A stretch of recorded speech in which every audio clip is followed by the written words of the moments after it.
Halo teman-teman semuanya, kita di sini akan belajar lebih dalam mengenai ekspor impor. Yuk, tanpa basa-basi lagi, kita masuk ke materi kita yang selanjutnya, yaitu aplikasi pengisian biaya ekspor.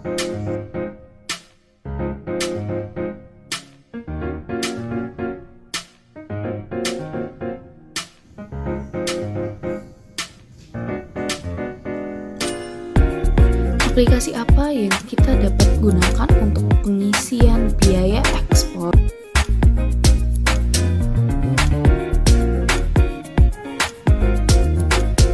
Sistem ISKA. Sistem ISKA merupakan sistem penerbitan surat keterangan asal secara elektronik yang dibangun oleh Kementerian Perdagangan untuk seluruh instansi penerbit SKA.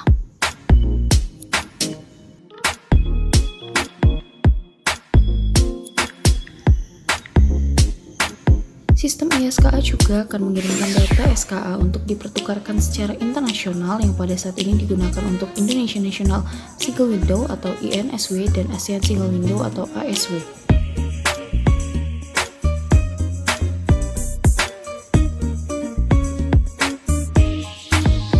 Manfaat penggunaan sistem ISKA.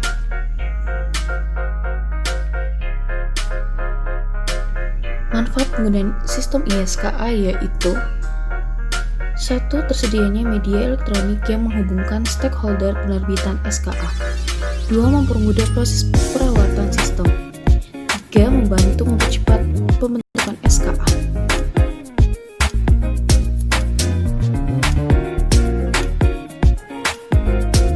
Yang keempat, tersimpannya data penerbitan SKA milik perusahaan. Yang kelima, tersimpannya data penerbitan SKA tiap IP SKA. 6. Tersedianya fasilitas pelaporan untuk pengawasan di masing-masing IP SKA.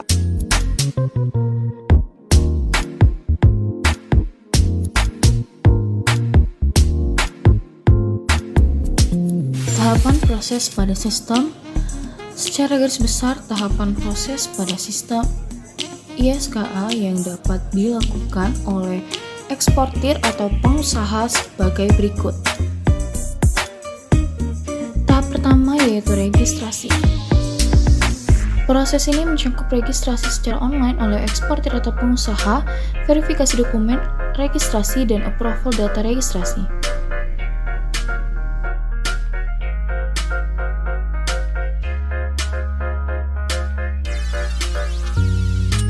Tahap yang kedua, pengajuan permohonan SKA. Proses ini mencakup tahapan-tahapan yang dilakukan pada saat permohonan SKA.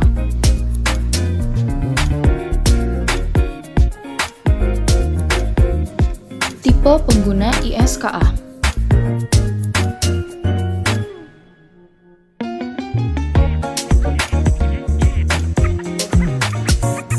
Tipe pengguna ISKA yang pertama, master user. Master user adalah pengguna yang didaftarkan saat perusahaan eksportir pertama sekali melakukan registrasi ke sistem ISKA akan secara otomatis menjadi master user di perusahaan eksportir tersebut. Tipe pengguna yang kedua yaitu user. User yaitu pengguna ini hanya dapat melakukan pengajuan permohonan SKA dan ubah password.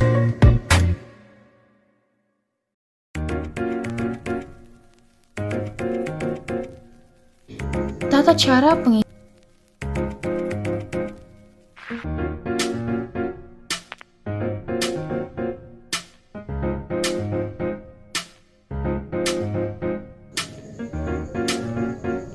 Pemberitahuan impor barang adalah pemberitahuan oleh pemberitahu atas barang yang akan diimpor berdasarkan dokumen pelengkap pabean sesuai prinsip self-assessment.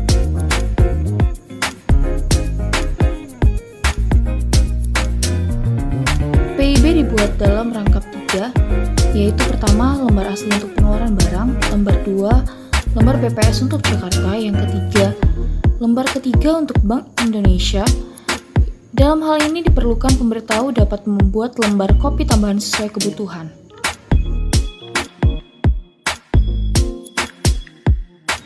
Pedoman pengisian PIB.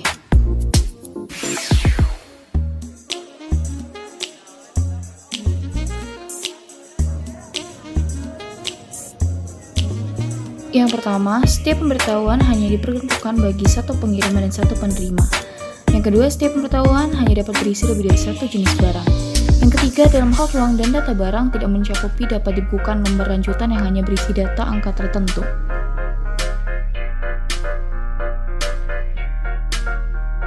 Tata cara pengisian dengan angka. 1. Untuk memisahkan angka ribuan diberi tanda titik. Yang kedua, untuk memisahkan angka pecahan desimal diberi tanda koma dan 2 digit dari belakang.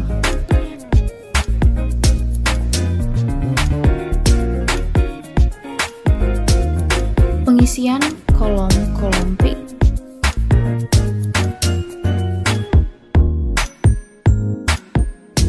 A. Jenis impor. Diisi pada kotak yang tersedia dengan memberi tanda silang pada impor untuk dipakai bagi barang yang diimpor, untuk dipakai impor sementara bagi barang yang diimpor sementara atau lainnya.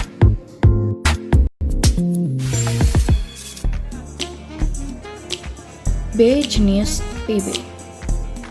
Pengisian jenis PIB dan kodenya didasarkan atas jenis pembayaran biaya masuk. Contoh, jenis PIB bayar 1, keringanan 2, ditanggung pemerintah 3, ditangguhkan 4, bebas 5, berkala 6, PIB berkala 7. C. Data pemberitahuan. Data pemberitahuan diisi oleh pemberitahu. Data pemberitahuan diisi dengan angka 1 sampai 42. Angka 1 diisi nama alamat lengkap dan negara pemasok, kode negara. Angka 2 identitas importir, NPWP atau paspor atau KTP atau lain-lain.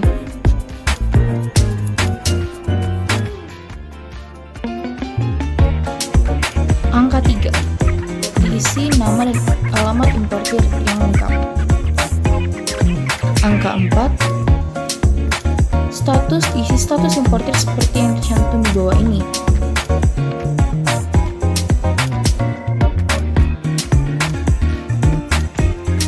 Angka 5 API atau APIK diberi tanda silang bagi identitas yang tidak dipergunakan. Angka 6 identitas pemberitahu, NPWP atau paspor atau KTP atau lainnya diberi tanda silang bagi yang tidak.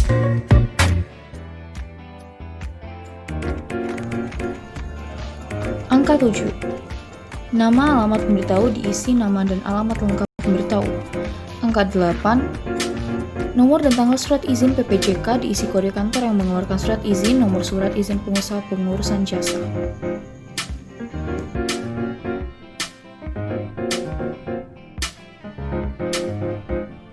Angka 9 kode cara pengangkutan. 1 pengangkutan laut, 2 kereta api, 3 jalan raya, 4 udara, 5 pos, 6 multimedia transportasi, 7 pipa, 8 sungai, dan 9 sarana pengangkutan lainnya.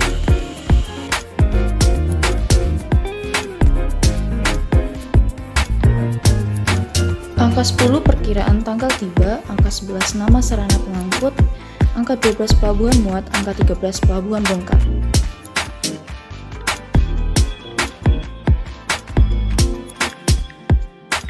Angka 14 pelabuhan transit, angka 15 nomor invoice tanggal, angka 16 diisi nomor dan tanggal LC, angka 17 nomor BL atau AWB tanggal.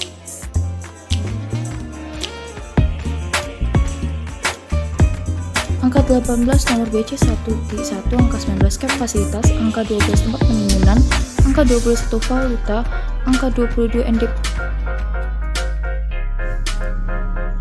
Angka 23 FOB, angka 24 freight, angka 25 asuransi, angka 26 nilai chief, angka 27 merek, dan nomor kemasan atau nomor peti kemas.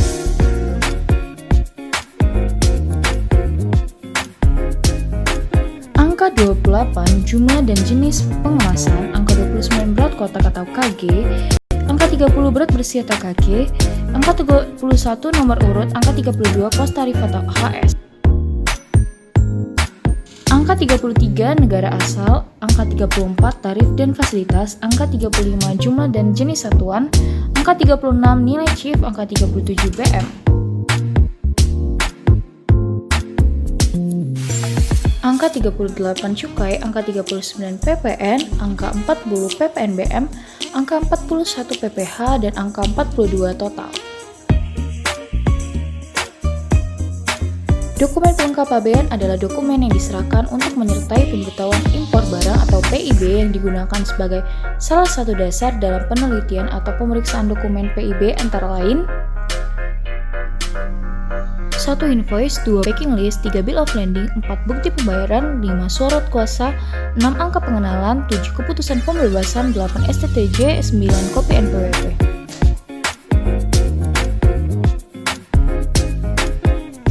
Bila PIB yang Anda ajukan ditetapkan jalur hijau, Anda wajib menyerahkan berkas-berkas PIB dengan pelengkap pabean selambat-lambatnya hari kerja ketiga setelah tanggal penerbitan SSPB. Bila PIB yang Anda ajukan ditetapkan jalur merah, Anda wajib menyerahkan berkas-berkas PIB dengan dokumen pelengkap pabean segera setelah menerima instruksi pemeriksaan. Cara menghitung bea masuk.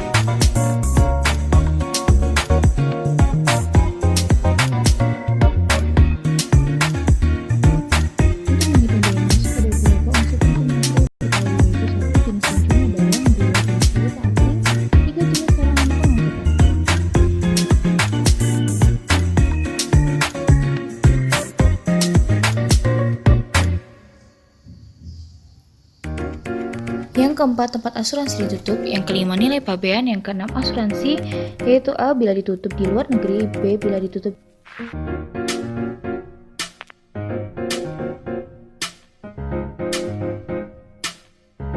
rumus perhitungan untuk bea masuk yaitu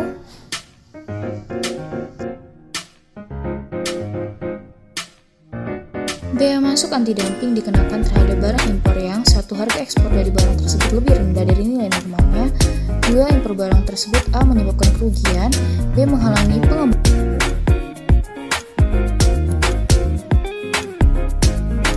Bea masuk imbalan dikenakan terhadap barang impor yang 1. ditemukan ada subsidi, 2. impor barang tersebut berakibat merugikan industri dalam negeri.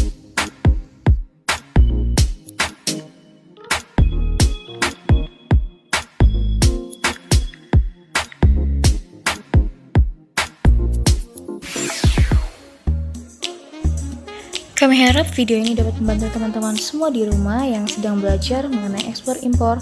Semoga materi kali ini sangat membantu teman-teman semua. Terima kasih, jangan lupa like, subscribe, dan komen.